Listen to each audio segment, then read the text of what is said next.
Hello दोस्तों, कैसे हो आप सभी। मेरे YouTube चैनल को अभी तक सब्सक्राइब किया कि नहीं, जल्दी से करो ताकि वीडियो अपलोड होते ही आपको नोटिफिकेशन मिल सके।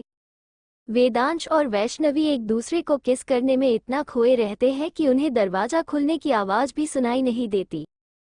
मैनेजर चेंजिंग रूम का दरवाजा खोल देता है और वहां का नज़ारा देख सबकी आंखें खुली की खुली रह जाती हैं। अचानक से चेंजिंग रूम का गेट खुलने से वो चौंक जाता है और वो जल्दी से वैष्णवी से दूर होता है, लेकिन तब तक देर हो चुकी थी। सबको जो देखना था वो तो सबने देख लिया। केशवी जी आगे आते हुए वेदांश के कान पकड़ते हुए उसे पूछती हैं, ये कौन लड़की है और कब से चल रहा है ये। वेदांश अपने कान छुड़ाने की कोशिश करते हुए बोलता है, मम्मी आप जैसा समझ रही है वैसा कुछ नहीं है, जिसे तो मैं आज ही मिला हूँ। केशवी जी जोर से कान मोड़ते हुए बोलती है, अभी भी अपनी माँ से झूठ बोल रहा है, जल्दी बता कौन है और कब से है।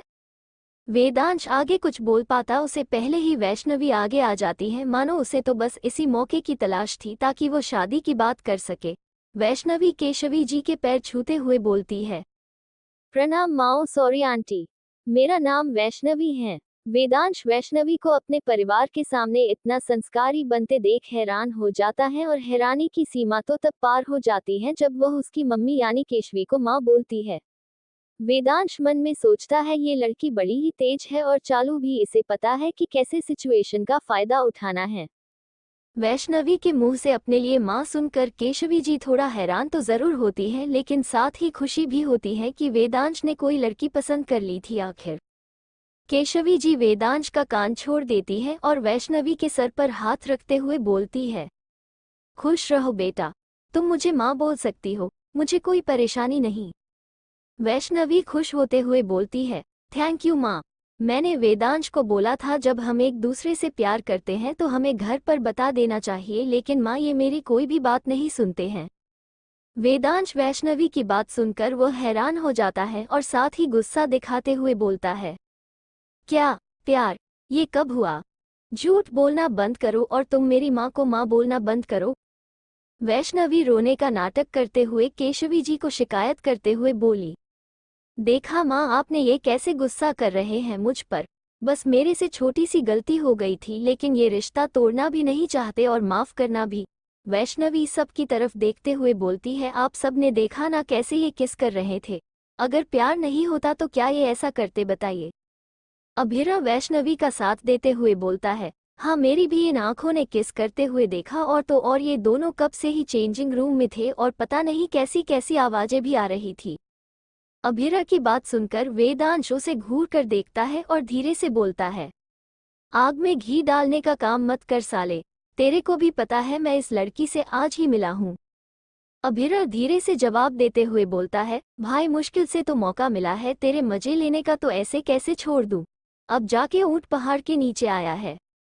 वेदांश कुछ कहने वाला था तभी केशवी जी बीच में बोल पड़ती हैं, ये तुम दोनों के बीच क्या चल रहा है।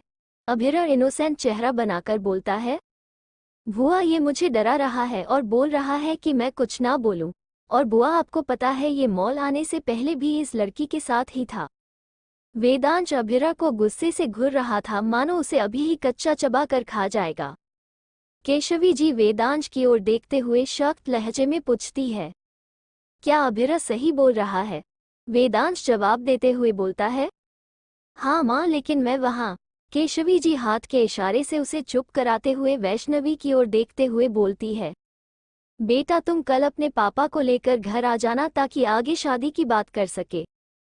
वेदांश जो कि ऐसे ही गुस्से में पागल हो रहा था, वो ये सुन तो उसका दिमाग ही घूम जाता है और वह सोचता है, किस महनूस घड़ी में इस लड़की को मैंने किस कर दिया था और इसे मुलाकात हुई थी मेरी। वेदांश केशवी जी की बात को मना करते हुए बोलता है, पर माँ, मैं इस लड़की से शादी नहीं करना चाहता। वैष्णवी भी भोली सी सूरत बनाते हुए और दुख के साथ बोलती है, माँ, अगर ये शादी नहीं करना चाहते तो कोई जबरदस्ती नहीं है, बस मैं तो वेदांश जी को खुश देखना चाहती हूँ।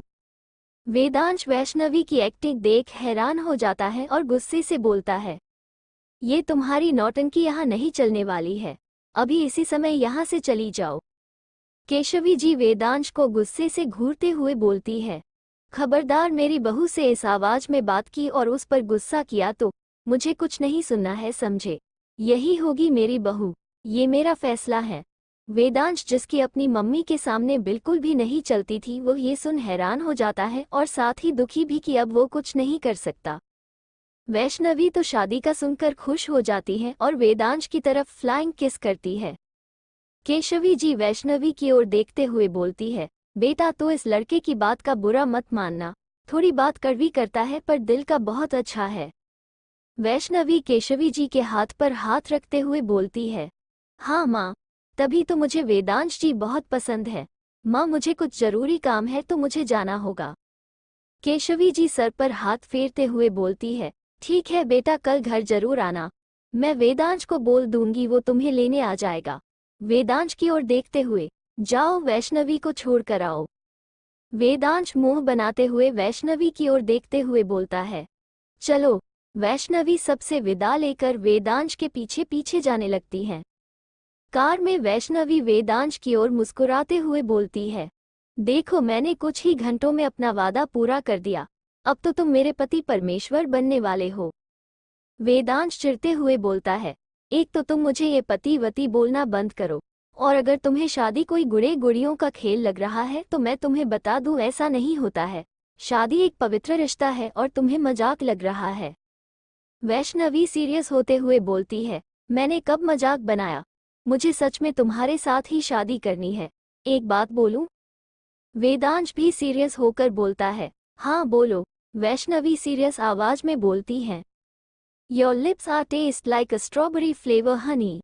इतना बोल वैष्णवी अपने होठ पर जीभ फेरती है और हंसने लगती है। वेदांश, जो सोच रहा था कि वैष्णवी कोई सीरियस बात बोलने वाली है, वो ये सुनकर दंग रह जाता है और अचानक से ब्रेक मार देता है और वैष्णवी की ओर देखने लगता है। वेदांश, जिसके कान शर्म की वजह से लाल हो गए थे, वो अपनी ये शर्म छुपाने की कोशिश करते हुए गुस्से के साथ बोलता है, तुम कितनी बेशर्म लड़की हो। तुम जैसी बेशर्म लड़की मैंने अपनी पूरी जिंदगी में आज तक नहीं देखी। वैष्णवी हंसते हुए और वेदांश के कानों की तरफ इशारा करते हुए बोलती है, क्या तुम शर्मा रहे हो? तुम्हारे कान इतने लाल क्यों हो रहे हैं आखिर? वेदांश अपने कान पर हाथ रखते हुए बोलता है, ऐसा कुछ नहीं है, वो तो एसी चल रही है इसलिए ठंड की वजह से हो गए। इतना बोलकर वेदांश कार चलाने लग जाता है, लेकिन वैष्णवी उसका मजाक उड़ाए जा रही थी। थोड़ी देर बाद होटल के सामने वेदांश वैष्णवी की ओर देखते हुए गुस्से में बोलता है, तुम्हारा होटल आ गया है, और सुनो, कल तुम मेरे परिवार से मिलो तो इस शादी के लिए मना कर देना, समझी? अब उतरो मेरी कार से। वैष्णवी मुस्कुराते हुए बोलती है, मैं तो मना नहीं करने वाली पतिदेव, आपको दिक्कत है तो आप मना कर सकते हैं। चलो पतिदेव, कल मिलते हैं। वैष्णवी वेदांश के गाल पर किस करके जल्दी से कार से उतर जाती है। वेदांश, जो कि फिर से हैरान रह जाता है और अपने गालों को छूता है। आखिर वेदांश शादी रोकने के लिए क्या करेगा? क्या सब उसकी बात सुनेंगे या नहीं?